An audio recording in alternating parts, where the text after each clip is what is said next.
This episode of GuildCast is brought to you by Netflix. For a free 30-day trial, head on over to netflix.com/GamebreakerTV. Gamebreaker TV.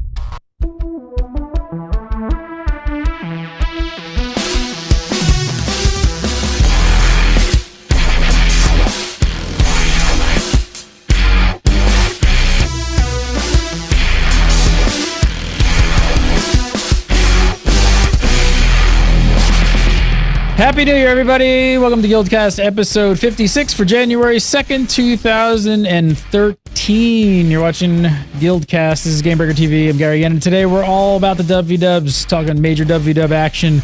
Colin Johansson has stuff to say about it, and we're hearing rumors of an expansion already. Of course, your viewer questions, but first up, from Massively.com, it's Elizabeth Clare. How are you? Happy New Year. I'm not ready for it to be 2013 yet. That just sounds very, very far in the future. It's bizarre, right? It's really weird. It was weird saying it. It is. It's weird. It's going to take like an entire year to get used to. And from Gamebreaker.tv, it's Mr. Richard Procopio. How are you, sir? Hello, hello. Happy New Year. And I think I have to redo all of the checks I wrote today. Oh, screwed them all up. Screwed them all. That's like everybody makes that mistake. And joining us as well, Mr. Jason Winter, filling in for Mr. Scott Hawks. How are you, sir? So now I got to. I wrote my red check today. Damn it! You wrote it wrong? 12. Wait. Why are you putting your check? Yeah, someone screenshot that really quick. You'll have to count data. The worst idea ever.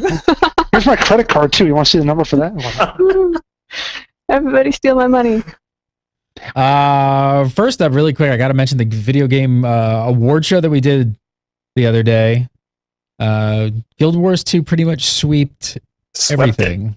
They swept it. They swept it up. They swept the floor up. If you guys didn't watch it, go check it out. It's on Gamebreaker.tv right now. How many awards did they win? 5, 6? Something like that. 5. I think there were 8 total. They won 5. All the ones that mattered, clearly. And it was all voted on by you. I promise you, next year they will not win Best New MMO. No, they won't. Promise. Good prediction. Good prediction. Put some money on that. But yeah, go watch it. They won pretty much everything in almost every category. So good times, good times. So let's start off. Colin Johansson talking about WDubs this week. Richie, you actually found this dev post. I think you were digging and digging. What's the whole story behind you actually finding this post? Actually, what did you have to endure to find this? Well, it's funny because I've actually talked about this before. We said this like right as the game launched. We need a better Red Post dev tracker, please, desperately. I mean, don't get me wrong. I love Gale Gray and I love CC Eva, but man, do you have to go through pages and pages of support ticket posts to find the one little nugget by like a Colin Johansson or a John Peters or something like that. So I think I went through like 9 pages of support tickets before, and I was just like, oh, this is a cool post. Why didn't we do anything on this? So that's how I found it. But please, ArenaNet. Why were you looking through all these support tickets? Were you like, I remember seeing something and I just couldn't remember what it was and going back, or were you just curious and digging through support tickets? Now we know what Richie does in his spare time. He's like, oh, I've got a couple hours to kill. I'm gonna go dig through some support tickets. Well, I've got this writing gig with this website you might have heard, so I'm trying to find some information to post on it. See, I don't even know the depths to which you guys go to find some of this stuff, where you're digging and hunting through the internets. That's right. Internet. All right, that's like the dumpster out back of ArenaNet. Pretty much.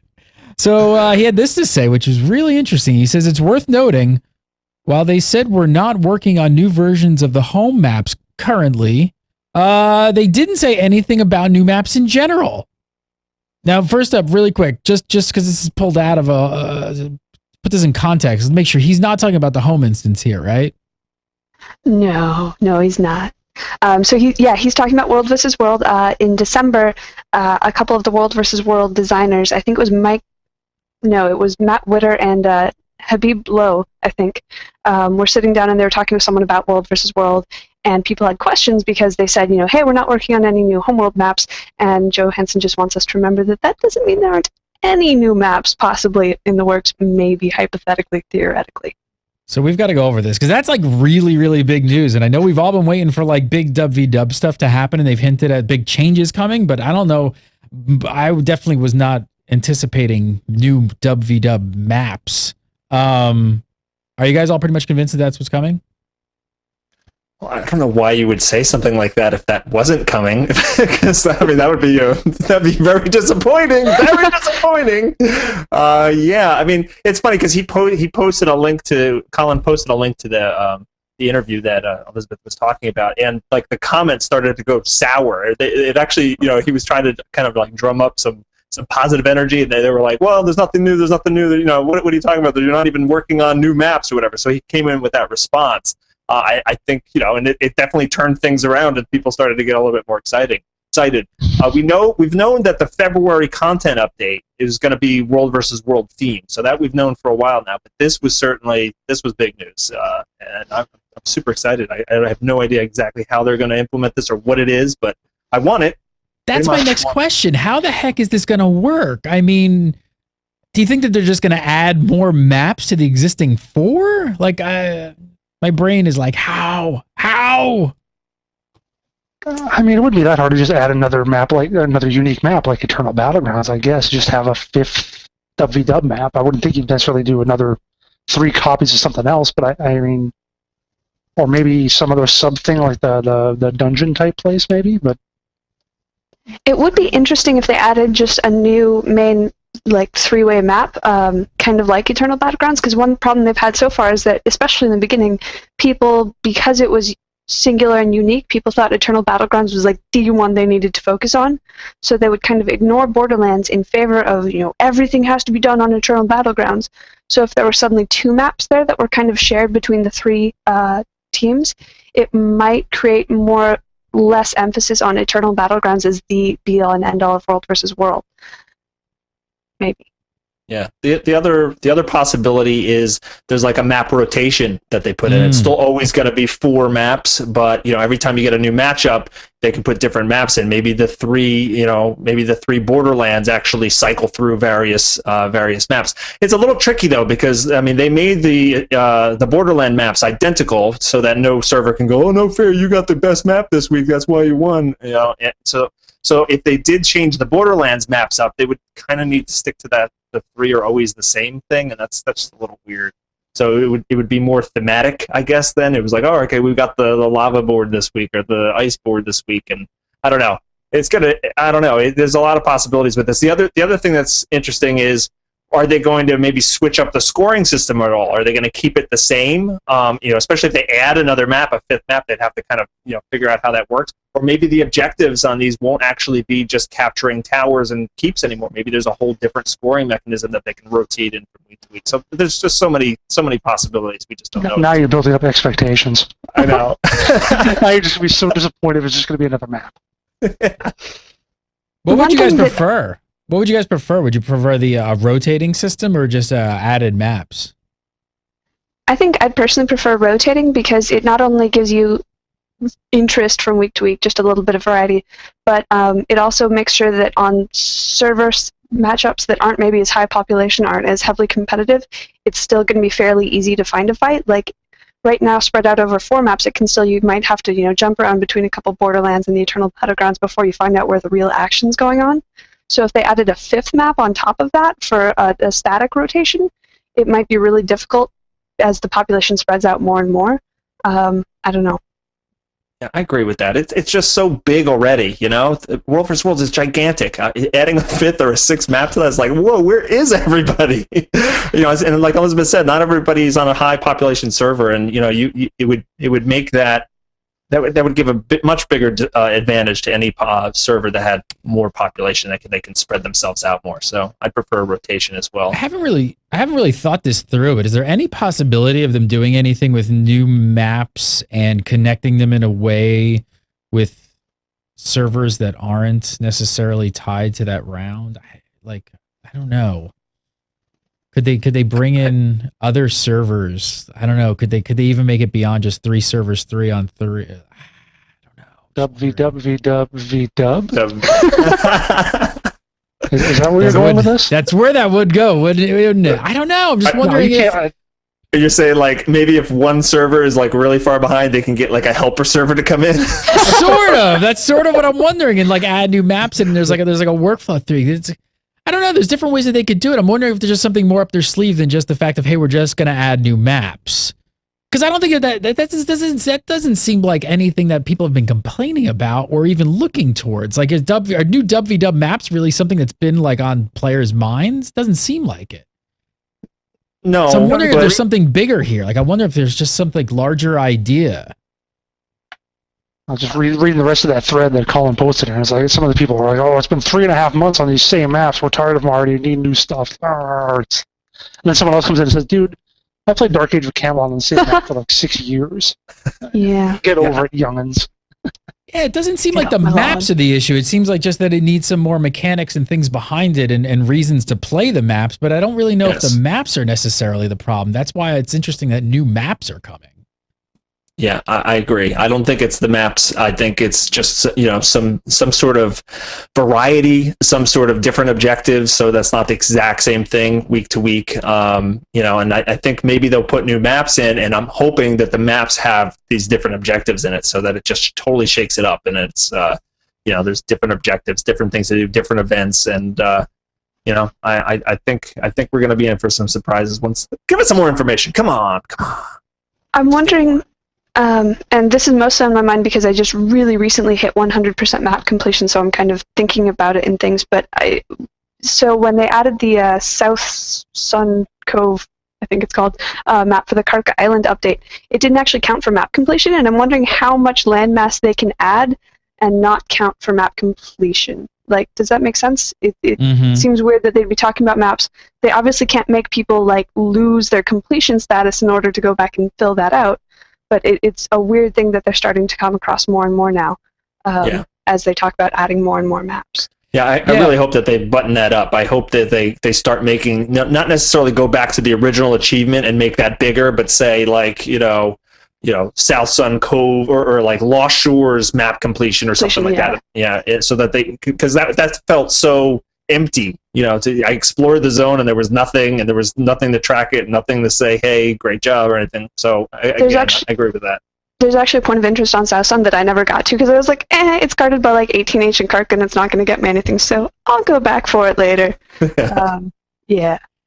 Yeah, I'm not sure how this is work. I mean, it seems kind of weird to me. It seems odd to just tack on to the existing setup. I mean, you got the 3 home maps and then you've got, you know, in the middle you need to fight over, and it's like, where does map 5 go? I mean, from a lore standpoint, they could do whatever they want. It's not like WW's is like, you know, some rich existing lore behind it, but I don't know. It just seems like it might be kind of weird. Like people are kind of fighting. I know Elizabeth's like, no, there's lore behind everything. I know. But it's a little bit looser than the rest of the game, so they have some leeway there where they can play with it. But I don't know. It's like, from a lore standpoint, who cares? But from a gameplay standpoint of view, I don't know. It seems weird. It's gonna be really interesting. That's why I'm wondering if there's like something bigger here. I don't know. I just can't see them just tacking on another map.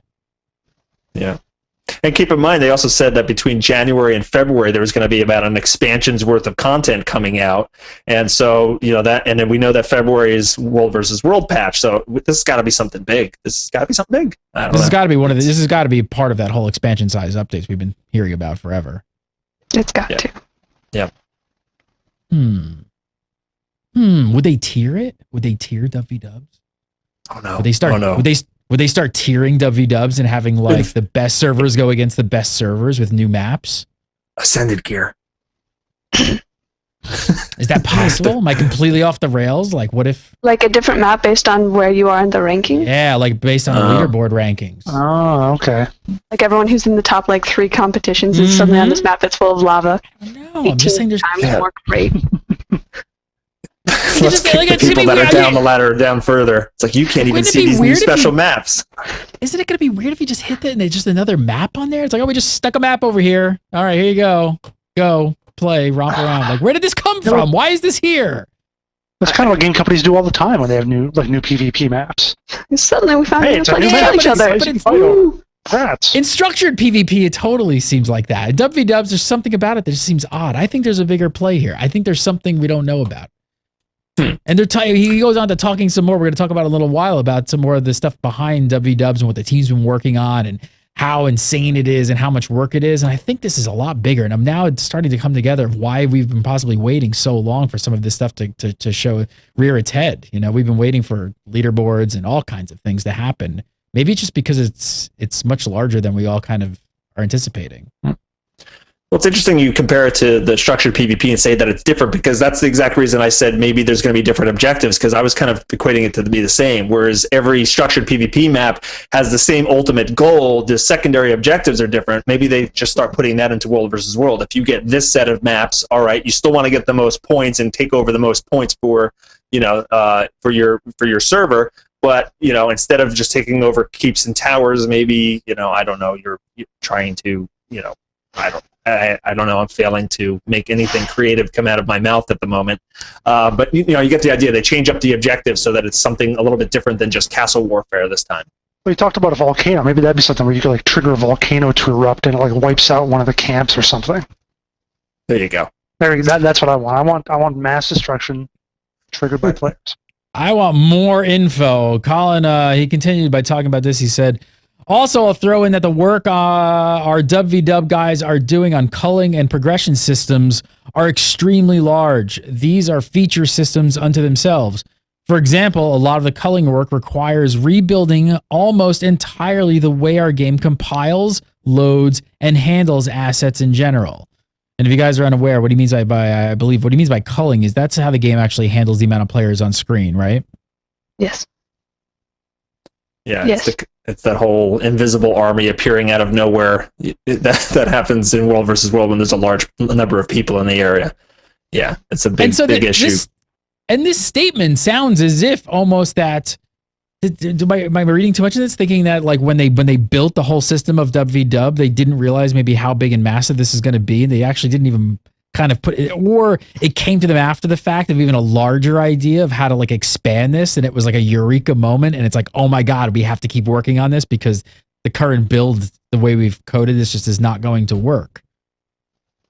I think they were trying to strike a balance between, yes, you want to see as much of the battlefield as possible, but not everybody's running a super high-end machine, so some people would like to, be able to actually fight. So if you see every single enemy and you see them in stunning detail, but you're getting, 1 frame per second, or you've got 2-second action lag because your machine's trying to process everything that's going on, it's still not a very fun fight for you. So I think that they were trying to, originally hit a balance that they thought worked, and now that they have several months of actionable data, they can go back and say, okay, well, this isn't working, and this is how we can fix it. He goes on to say that a lot of companies trying to put it in perspective, because this whole process could possibly take years to actually rebuild out, and it's kind of hard to disagree with that. I can't imagine how they're actually going to do this in the back end. This is all technical back end craziness, but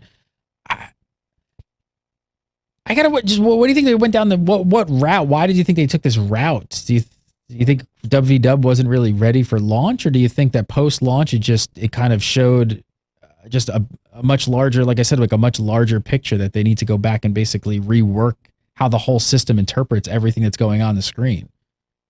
Because he almost makes it sound as if they're not that they're starting from scratch, but it almost sounds as if they're we're rebuilding WVW almost from the ground up, how everything works.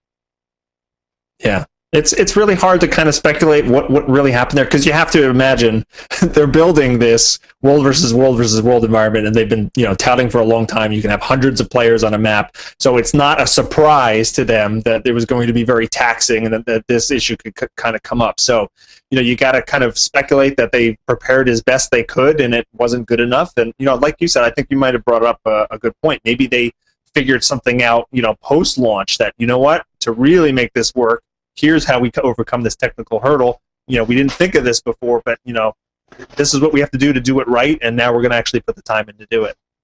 But it's hard to know. And I guess the other thing too is you could also say that you could sort of speculate maybe how these new maps factor into this whole thing, and possibly that they want to rework the workflow and what the maps do and where people are, to maybe even possibly spread the player base out a little bit more, to have less just congestion in certain spots in certain areas, to help with that as well, with performance and things like that, and how the whole system works.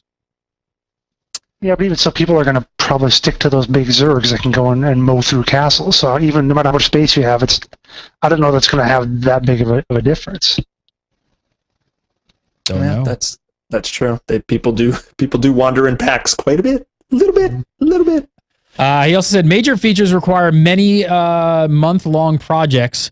Our hope is you'll start seeing the major fruits of those labors starting in our February update. So possibly or possibly not a new map, I guess, in February, but at least it's a start. We'll start seeing some big WV updates in February. I guess I'm going to say, if we all put our tinfoil hats on for a second, I'm going to guess you guys think that points to some PvE content this month in January. Is that really tinfoil? You should cover that in tinfoil. That'd be fantastic, by the way. That'd be great. A Viking by next show. Tinfoil. It's my Norn tinfoil hat. What do you think, Richie? PvE content for January?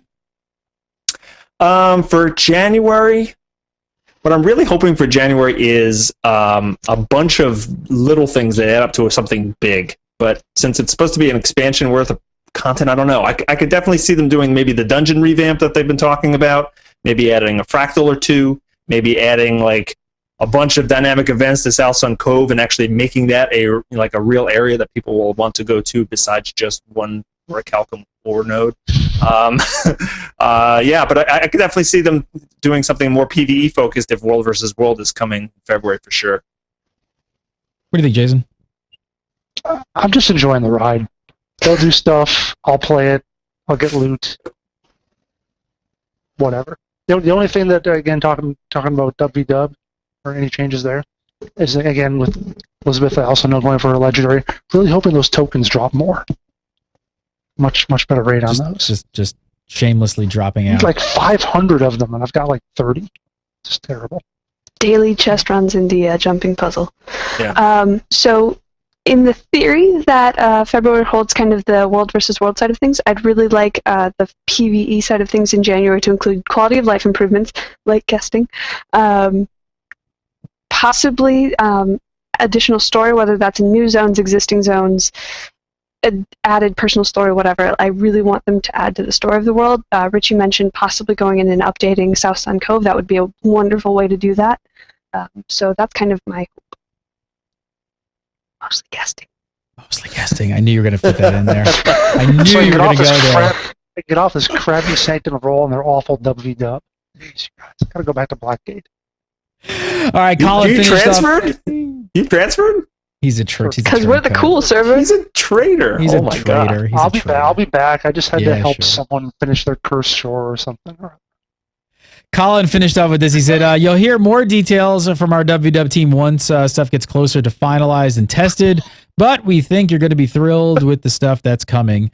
As an old Dark Age of Camelot fan, I'm freaking stoked about what these guys are doing.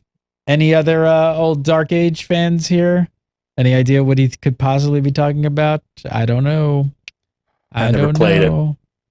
That seems to be like the cred that everybody who wants to make a three-way PvP seems to need these days. Oh, I played Dark Age of Camelot, or I programmed it, or whatever. It's like, well, it's kind of fair because it was kind of the best at it at the time. So I think Guild Wars 2 really wants to be the spiritual successor to that. Look at 2013. So does 2013 Grumpy Pants down here. Look at him. Is Scrooge sleep over for the holiday season there, Jason? He's just like, I hate all games. I got to work on my cantankerous old man thing here. Off my lawn. Get off my lawn, you MMO kids. You all want to be Dark Age programmers. You don't remember. When we used to play Meridian 59. Back in my day, we had two-way PvP, and we liked it. Yes. Actually, we kind of hated it. Just sat there with a sword in either hand and hit yourself. The original PvP. That's funny. All right, let's talk a little bit about expansions. Why not, right? It's 2013. Time to start talking about expansions. So Korean securities firm KDB Daewoo, they were doing some digging around, as they're known to do, and they had a recent visit to NCSoft. And when they came back, they are predicting an expansion released in the second half of 2013. Poking around at their track record, looking at they did predict the Guild Wars 2 release date and was imminent, and they were 3 weeks off from that prediction, so it's pretty damn close. And they also they had predicted a release date of before Thanksgiving, so a few months off, but they were really close. What do you guys think?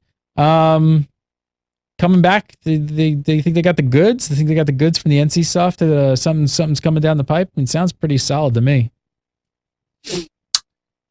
Yeah, I think it's likely. If we go by Guild Wars 1 track record, they released the first campaign exactly 1 year after the launch of the original game, and they released the next one about a year and a half later, and then the next one was less than a year. So yeah, they definitely are a content crunching machine over there in ArenaNet. And we already see, so far, October, November, December, January, February, they're coming out with content every month. So they definitely have the tools in place for rapid, agile development. And it would not surprise me at all to have some sort of expansion, a paid expansion in this year. Now, the question is it going to be full-blown, huge continent, major, mega expansion with level cap increases and all that? Or are we going to just see some sort of content pack or something like that? Because either one can technically qualify for an expansion. I don't know if they can get away with the content style pack. I think they have to do full all-blown expansion, don't they? I mean, if they call it an expansion for sure, because especially they're releasing so much content, these monthly updates with some of the events. It's like we're already getting used to some pretty major content packs sort of for free. Not sort of, we are for free. So it's like, I don't know. I think this. Liz, what was the Guild Wars 1 schedule sort of like? Was it consistent? Because I mean, I know for a lot of new players out there, they're probably thinking like, "Wow, this team's too soon. This is crazy talk." But if you're looking at a game like maybe like World of Warcraft or something like that, yeah, they don't put these out as quickly. But I think for a game, especially with their business model now of not charging a monthly fee, it kind of makes sense that they would put these things out at a much faster clip than most of the other MMO companies to recoup some or make some more cash. Yeah, so as Richie said, in Guild Wars 1, it was a pretty quick and consistent update schedule as far as expansions or campaigns, and then finally the only expansion we're concerned. I'm not convinced that we're going to see an expansion this year. I think we very easily could, but given how much they're doing in each monthly content update, I'm not sure that they need to put out an expansion. If they have people coming back for each of the update events, and they see that people are returning, I think they might take more time on it. For example, Colin Johansson was talking in that post we were talking about earlier. He said that some of this stuff is multi-month affairs that we're really working on in projects, and we're only seeing that in January, and so that means it's been in production for months already. And so if they're putting this kind of effort into each of the monthly updates, it might be a while before they actually take time aside and split off their teams or whatever they're going to have to do for an expansion, because they have limited manpower. So if they're committed to actually doing this content schedule on a monthly basis, it's going to be less likely, I think, that we see an expansion as soon as the end of the year. But they could surprise me. I don't know. Well, don't they have to stop doing the monthly updates at some point then if they're going to eventually prepare to do the expansion? Well, or isn't it just a different team? Or just, or they could just do a lot smaller events with smaller teams as they prepare for an actual expansion. So if we see several months in a row of very tiny updates, what's I don't know. I don't know. Do you think they really have to cut down the size of the updates? I think the updates could stay the same. The expansion could just be massive. Like it could just be, like I said, I think it would be a whole entire different team working on the expansion that possibly started working on it before it even launched. The game launched.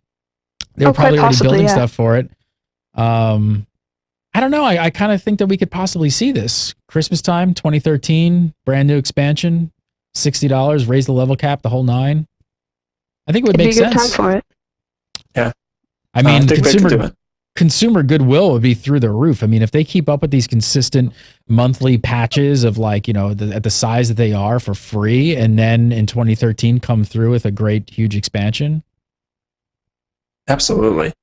Yeah. At some point, the community is just going to be like, wait a minute, we've been getting like these amazing updates like every single month. Like this is awesome. We were already feeling that, but the word of mouth will continue to spread it, and it could actually, a few months after launch or 6 months after launch is when a lot of these MMOs really start seeing that drop off. But this really could start climbing and actually gain some traction and momentum, and I really hope it does, because it's just a lot of fun.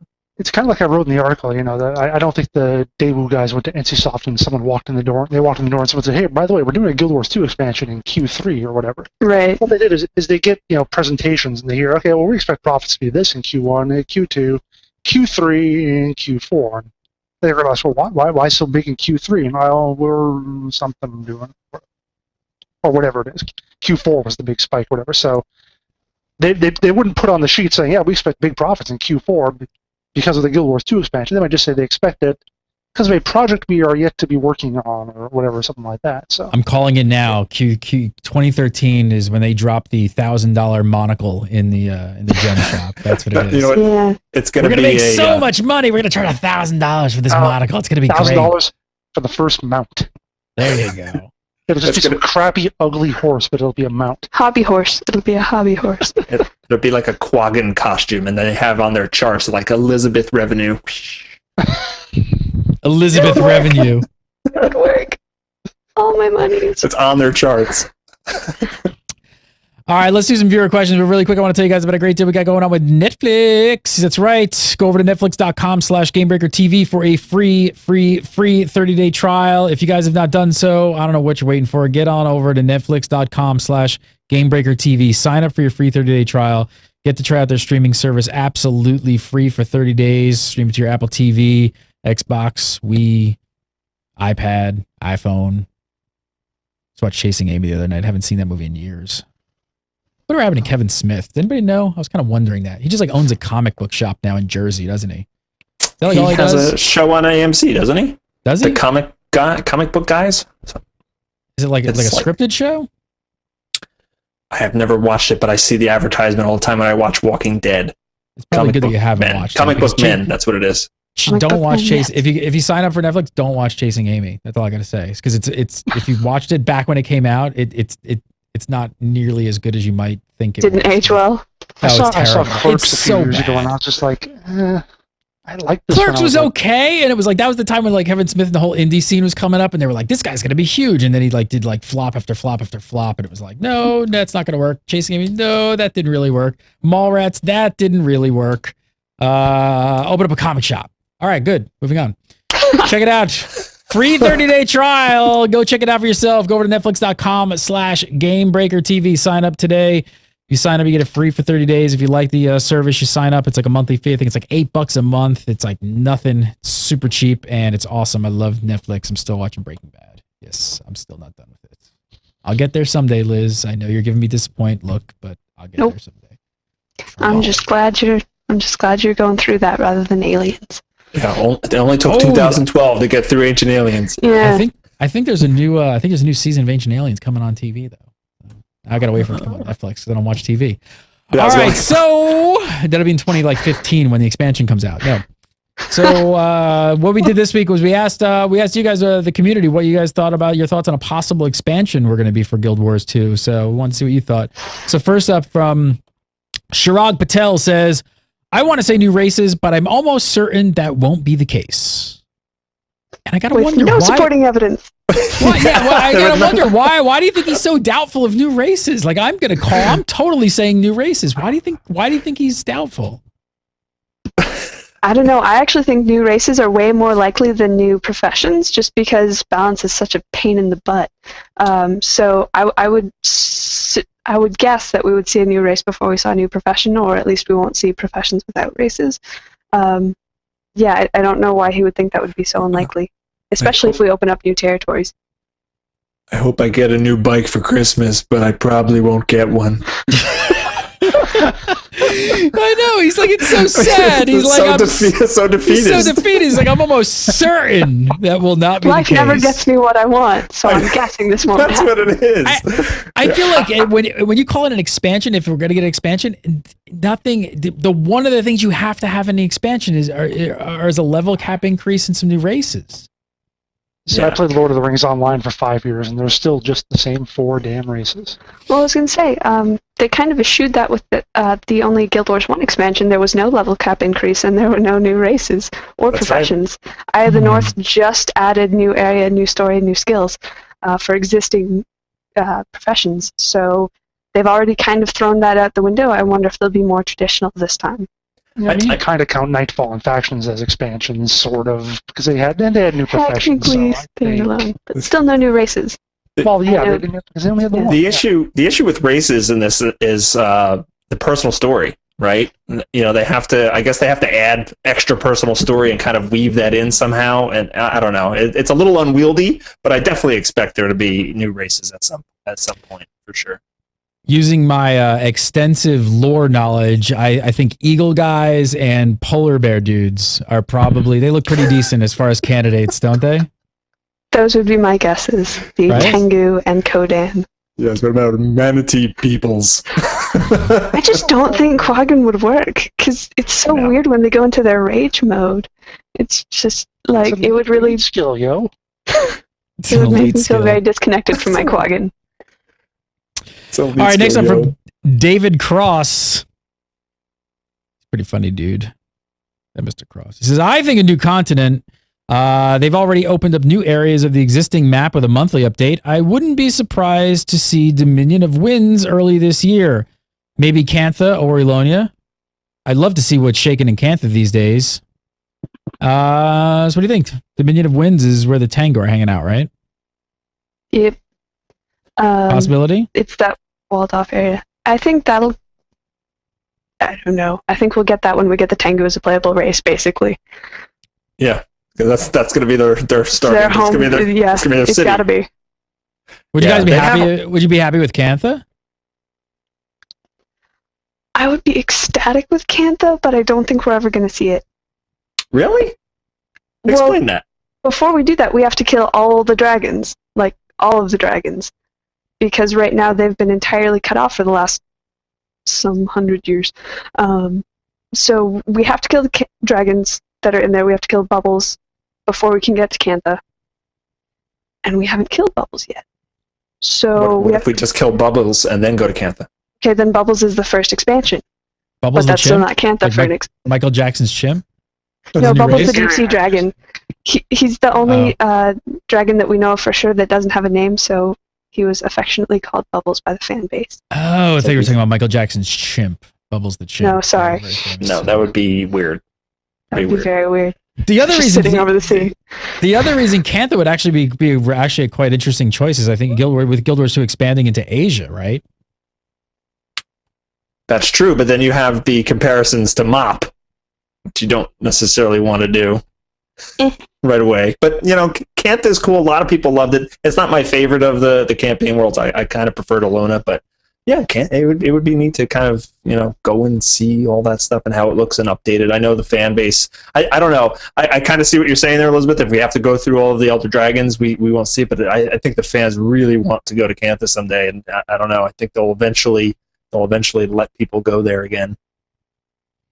What about I've you, still Jason? never You just played want to go to Faction. Rudy's barbecue? I've never played factions, so Uh-huh. I don't care about Cantha. Rah, What do I want- what do I you wanna go kids, to I Children? don't I'm sorry, care. Gary. Play whatever you It's a joke want. there. Go on. All right, moving on. Svilen Boshkov says a new continent with tons of new events and quests and zones to explore will make the difference between a content update with 1 or 2 zones and an expansion. I also think the alliance battles from Guild Wars factions can make a return from the original. Somebody, Elizabeth, tell me what were the alliance battles? So with the when factions became a thing, you could join one of 2 factions. You could either be a Kurzik or a Luxon, and those people went into their own PvP maps that weren't exactly small scale, but they weren't large in terms of world versus world. They had 5 or 8 control points, and you fought them out. And there was this thing where it controlled how you could access part of the actual map, because if, you know, Kurziks are in control of territory, you couldn't necessarily access the services as the Luxon and back and forth. So I would love it if we had something like alliance battles, but I don't think you'll see that, because right now so much of the story that we've seen is about everyone has to unite and fight together, else we'll never get there. So if we suddenly start fighting each other, it would really go against a lot of the whole message so far that it's been about, like, races banding together and everybody working together for the same common goal. I would really like alliance battles, and if we ever went back to Cantha, I would really like to be a Luxon again, but we'll see. Do you think there's any sort of like medium ground there that they could reach, Jason or Richie? I think they can convert it into a structured PvP map and make it a spiritual successor that doesn't actually, do it exactly. I mean, because it was a control map, right? It was that same kind of thing, and they had really interesting, secondary objectives too. So, one control point would spawn a bunch of rangers that like kind of sit there and help, and different things like that. So like they could do something like that in structured PvP. But I agree with Elizabeth. I don't know if we're going to see that faction split between Kurzik and the Luxons in Guild Wars 2. Jason just says, "Give me more stuff. Give me more loot. I'll play it." That sounds fun. I'll have to try it someday. Just give me whatever you got, ArenaNet. Just give me whatever you got. Jason Winter, follow him on the Twitter at Winter Informal. Winter Informal, Mr. Jason Winter. Richie Procopio, follow him on the Twitter at Richie Procopio. Richie Procopio. And Elizabeth Claire with an X. Follow her on the Twitter at Elizabeth Claire with an X. Go over to Massively, all that good stuff. I guess you can follow me at Gary again, and you can follow Gamebreaker TV at Gamebreaker TV. Oh, and make sure you go sign up for our YouTube page. We've got a brand new spanking YouTube page, youtube.com/GamebreakerNation. Go sign up, be a subscriber. You're going to thank me later. That's all I got to say. We got stuff happening. Stuff's going to happen with YouTube on 2013, and you want to subscribe, so get on over there and subscribe. And, I don't know, quaggin' balls.